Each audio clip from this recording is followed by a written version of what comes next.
Bismillahirrahmanirrahim. Assalamualaikum warahmatullahi wabarakatuh. Selamat pagi semuanya. Perkenalkan, nama saya Alfian Ferdiansah. Teman-teman mahasiswa boleh panggil saya dengan sebutan Pak Alfian, Pak Fian juga boleh. Nah, sebagaimana yang dapat dilihat di slide, tentu dapat diketahui dengan jelas bahwa saya adalah pengampu di mata kuliah ini, di Introduction to Materials Engineering. Tapi teman-teman mahasiswa pasti langsung menyingkat dengan PMT, pengenalan material teknik. Nah, sebelum kita masuk kuliah ke lebih dalam ya, ke slide berikutnya, teman-teman di sini bisa melihat ada 4 buah gambar.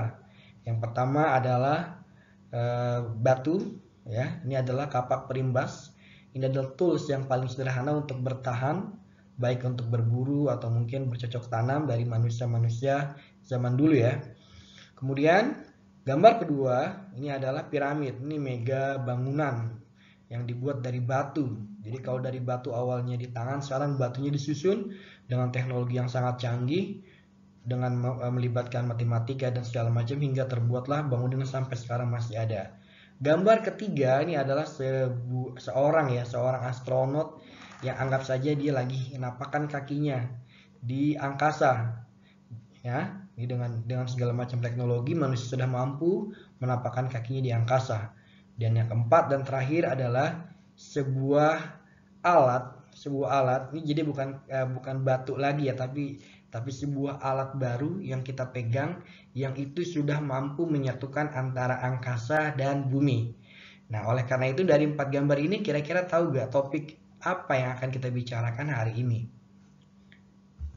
Ya, betul. Kita akan membicarakan teknologi material versus peradaban. Jadi kita akan membahas di pagi ini apa sih peranan atau mungkin apa ya yang menjadi semacam informasi yang kita bisa gali dari material teknologi dan peranannya dalam peradaban manusia.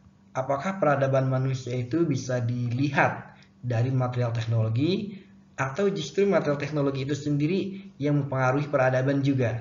Nah, di pertemuan kali ini kita akan membahas hal-hal terkait ini dengan mendetail dengan pendekatan dari teknologi material. Nah, pernah ada yang ingat gak dari 3 gambar ini? Pernah ada yang nonton atau mungkin mengalami gak masa-masa mungkin masa-masa kanak-kanak ya? Di gambar pertama ini ada Flintstone ya, kartun di mana mereka hidup di zaman batu, tapi ada mobil, ada rumah, tapi semuanya terbuat dari batu. Nah, ini adalah film kolosal yang sangat terkenal, Troy ya. Di sini saya ingin melihat dari mulai batu sekarang pindah ke logam ya, logam. Di sini ada mungkin pedangnya, perisainya terbuat dari logam. Nah, yang ketiga yang paling canggih nih, ini yang pasti yang lagi masih in sekarang di Avenger ya. Ini Iron Man, bajunya terbuat dari logam-logam yang sangat canggih, perpaduan senjatanya dengan apa ya, dengan kekuatan apa cahaya atau laser. Nah, teman-teman bisa lihat di sini ketiga film ini mewakili 3 peradaban. Jadi peradaban zaman batu, mungkin zaman logam, dan sekarang zaman mutakhir. Nah, kira-kira bisa kebayang nggak? Mas sudah mulai nyangkut nggak pengaruh material dengan peradaban yang muncul? Oke, kita lanjut ya. Oke, bisa lihat gambar gak? Nah, di sini ada sumbu X yang berisi timeline dari waktu. Kemudian ada tangga-tangga yang mewakili zaman-zaman ya. Jadi Stone Age, Bronze Age, Iron Age, sampai dengan Nanomaterial Age. Nah, teman-teman bisa lihat di sini zaman yang paling pertama adalah zaman batu ya. Ini zaman yang paling panjang masanya, hampir 3.000.000 tahun ya.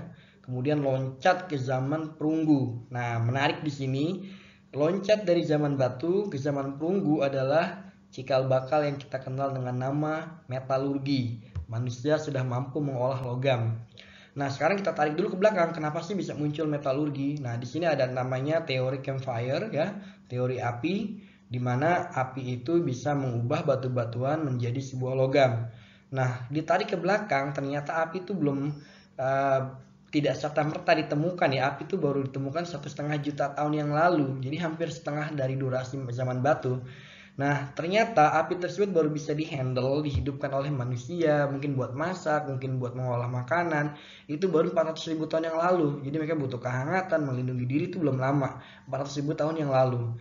Nah, sampai manusia bisa mengolah api ini hingga membentuk temperatur 950 derajat, barulah manusia mampu membuat perunggu. Kemudian makin maju manusia, makin maju peradabannya maksudnya, dari zaman perunggu, zaman besi, zaman baja, itu ditandai dengan makin tingginya temperatur. Jadi makin pandai manusia mengolah temperatur, menguasai temperatur, membuat temperatur lebih tinggi, maka logam-logam, produk-produk yang dihasilkannya pun lebih canggih, lebih kuat. Nah, dari sini, dari zaman perunggu sampai zaman besi, baja ya, itu cenderung kepada mechanical properties. Coba lihat perunggu, baja besi lebih kuat dong dari perunggu, kemudian baja lebih kuat dong dari besi. Nah, mereka cenderung ke mechanical properties. Jadi makin tinggi nih temperatur, itu makin hebat peradaban, ditandai dengan makin bagusnya sifat mekanik. Nah, ketika suhu sudah 2000, manusia sudah mampu bikin silikon, mereka cenderung kepada electrical properties. Jadi mereka cenderung kepada sifat-sifat listrik yang mungkin membuat kehidupan lebih praktis. Nah, inilah yang kita kenal sekarang lebih luas lagi cakupan dari ilmu pengetahuan. Jadi bukan cuma metalurgi tapi material. Oleh karena itu di tahun 2000-an ditandai dengan perkembangan yang namanya nanomaterial. Nah, nanti di perkuliahan pekan-pekan berikutnya akan dibahas nih satu persatu lebih detail tentang material-material yang ada di zaman ini.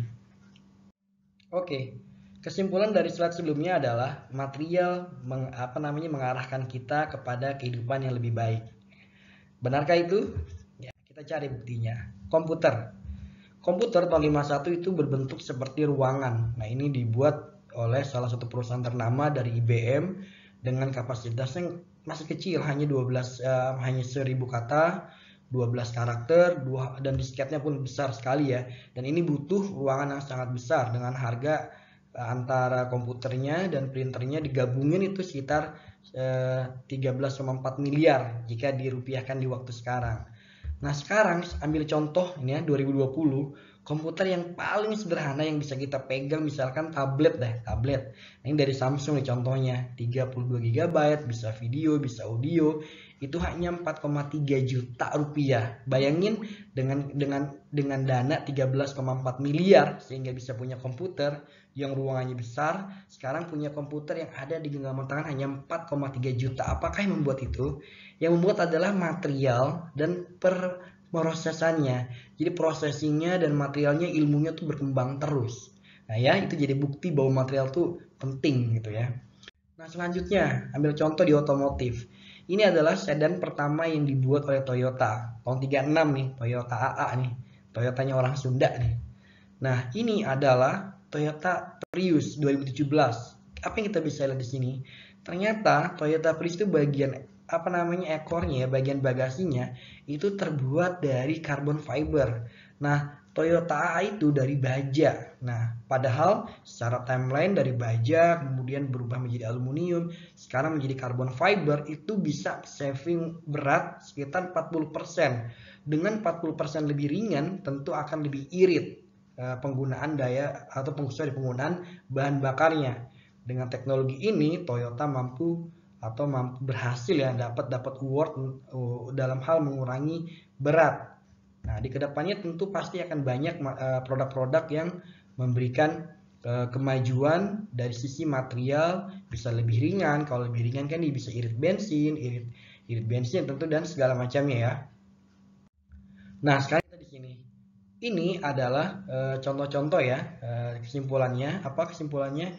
Lihat di sini kalau misalkan ada beton atau ada tembok, ada batu bata, ada kaca, ada tekstil, dan ada baja. Nah, ini semua adalah material-material yang terbentuk dari awal sampai akhir, di mana semuanya itu membuat kita kehidupannya menjadi lebih baik. Nah, sekarang ini kalau semua kita satukan materi-materi ini, ada jadi bangunan, ya kan, ada jadi tekstil, dan ada jadi negara atau kota-kota besar yang kita tinggal di dalamnya. Nah, jadi bisa kita bilang, kita bisa menyimpulkan dari 10 menit lah ya kita kuliah kali ini, material itu memiliki peranan yang sangat besar dalam perkembangan peradaban manusia. Nah, selanjutnya tentu setelah tahu pemicu dari saya akan pengen mahasiswa itu punya tugas. Yang pertama adalah coba cari atau ambil 3 jenis material yang juga berkontribusi sangat signifikan di peradaban kita. Nah, sebutkan ya materialnya apa aja. Nanti silahkan diketik boleh, tulis tangan boleh, dan diupload di emas atau dikirim email ke saya. Oke, saya rasa cukup sampai di sini dan sampai jumpa di pekan berikutnya.